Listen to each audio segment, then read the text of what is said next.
नमस्कार, हिंदी आचार्य चैनल पर आप सबका स्वागत है। आज मैं आपके लिए एक नई कहानी लेकर आई हूँ, परीक्षा, मुंशी प्रेमचंद जी की। तो आइए सुने।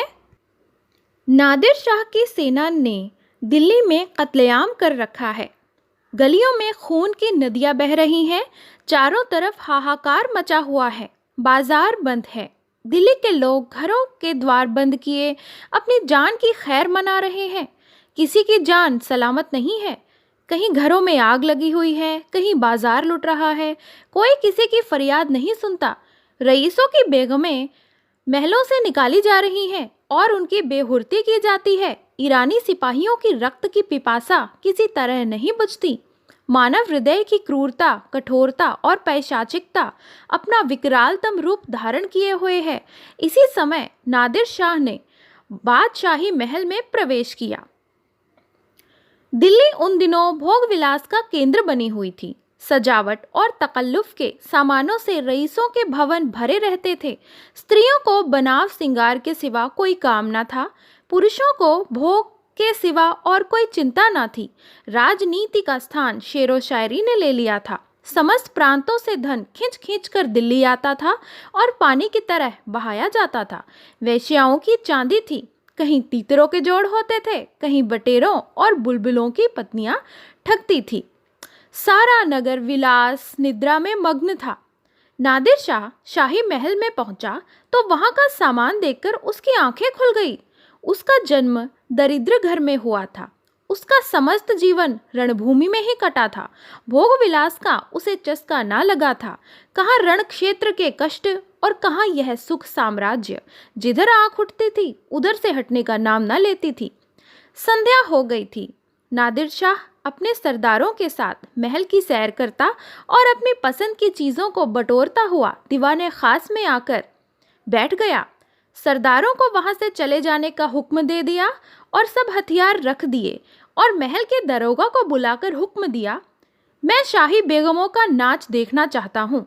तुम इसी वक्त अंदर जाकर उन्हें सुंदर वस्त्राभूषणों से सजाकर मेरे सामने लाओ। खबरदार, जरा भी देर ना हो। मैं कोई इनकार नहीं सुन सकता। दरोगा ने यह नादिर शाही हुक्म सुना तो उसके होश उड़ गए।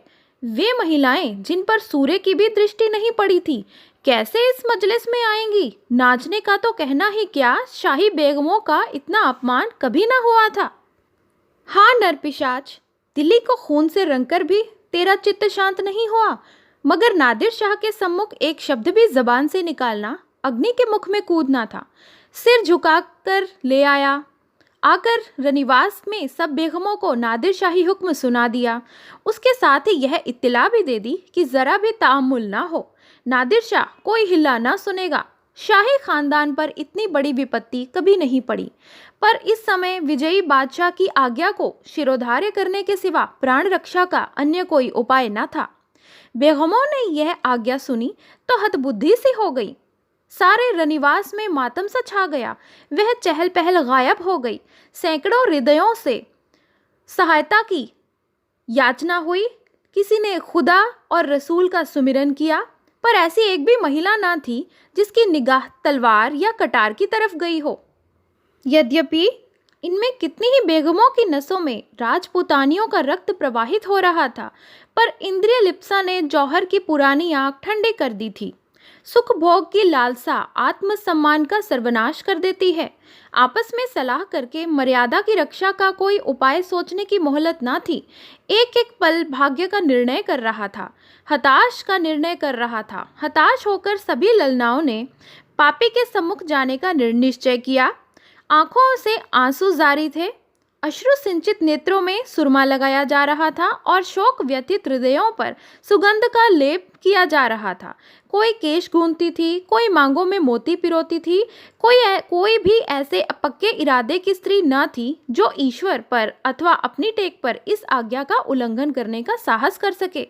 एक घंटा भी गुजरने न पाया था कि बेगमात पूरे के पूरे आभूषणों से जगमगाती, अपने मुख की कांति से बेलों और गुलाबों की कलियों को लजाती, सुगंध की लपटें उड़ाती, छमछम करती दीवाने खास में आकर नादिर शाह के सामने खड़ी हो गई। नादिर शाह ने एक बार कनखियों से परियों के इस दल को देखा और तब मसनद के टेक लगाकर लेट गया। अपनी तलवार और कटार सामने रख दी। एक क्षण में उसकी आंखें झपकने लगी। उसने एक अंगड़ाई ली और करवट बदल ली। जरा देर में उसके खर्राटों की आवाजें सुनाई देने लगी। ऐसा जान पड़ा कि गहरी निद्रा में मग्न हो गया है। आधे घंटे तक वह सोता रहा और बेगमें ज्यों की त्यों सिर नीचा किए दीवारों के चित्रों की भांति खड़ी रही। उनमें एक दो महिलाएं जो ढीठ थी, घूंघट की ओर से नादिर शाह को देख भी रही थी और आपस में दबी जबान में कानाफूसी कर रही थी। कैसा भयंकर स्वरूप है, कितनी रणोन्मत्त आंखें हैं, कितना भारी शरीर है। आदमी काहे को है, देव है। सहसा नादिर शाह की आंखें खुल गई। परियों का दल पूर्ववत खड़ा था। उसे जागते देख बेगमों ने सिर नीचे कर लिए और अंग समेटकर भेड़ों की भांति एक दूसरे से मिल गई। सबके दिल धड़क रहे थे कि अब यह जालिम नाचने गाने को कहेगा तब कैसे होगा। खुदा इस जालिम को समझाए, मगर नाचा तो ना जाएगा। चाहे जान ही क्यों ना जाए, इससे ज्यादा जिल्लत अब ना सही जाएगी। सहसा नादिर शाह कठोर शब्दों में बोला, ए खुदा की बंदियों, मैंने तुम्हारा इम्तिहान लेने के लिए बुलाया था और अफसोस के साथ कहना पड़ता है कि तुम्हारी निस्बत जो मेरा गुमान था वह हर्फ बर हर्फ सच निकला। जब किसी कौम की औरतों में गैरत नहीं रहती तो वह कौम मुर्दा हो जाती है। देखना चाहता था कि तुम लोगों में अभी कुछ गैरत बाकी है या नहीं, इसलिए मैंने तुम्हें यहाँ बुलाया था। मैं तुम्हारी बेहुरमली नहीं करना चाहता था। मैं इतना ऐश का बंदा नहीं हूँ, ना ही इतना हवस परस्त हूँ, वरना आज फारस में सरोद और सितार की ताने सुनता होता, जिसका मज़ा मैं हिंदुस्तानी गाने से कहीं ज़्यादा उठा सकता हूँ। मुझे सिर्फ तुम्हारा इम्तिहान लेना था। मुझे यह देखकर सच्चा मलाल हो रहा है, तुम में गैरत का जौहर बाकी ना रहा। क्या यह मुमकिन ना था कि तुम मेरे हुक्म को पैरों तले कुचल देती? जब तुम यहाँ आ गई तो मैंने तुम्हें एक और मौका दिया। मैंने नींद का बहाना किया। क्या यह मुमकिन ना था कि तुम में से कोई खुदा की बंदी इस कटार को उठाकर मेरे जिगर में चुभो देती? मैं कलाम पाक की कसम खाकर कहता हूँ कि तुम में से किसी को कटार पर हाथ रखते देख मुझे बेहद खुशी होती। मैं उन नाजुक हाथों के सामने अपनी गर्दन झुका देता। पर अफसोस है, आज तैमूरी खानदान की एक बेटी भी ऐसे यहाँ नहीं निकली जो अपनी हुर्मत बिगाड़ने पर हाथ उठाती। अब यह सल्तनत जिंदा नहीं रह सकती। इसकी हस्ती के दिन गिने हुए हैं। इसका निशान बहुत जल्द दुनिया से मिट जाएगा। तुम लोग जाओ और हो सके तो अब भी सल्तनत को बचाओ, वरना इसी तरह हवस की गुलामी करते हुए दुनिया से रुखसत हो जाओगी।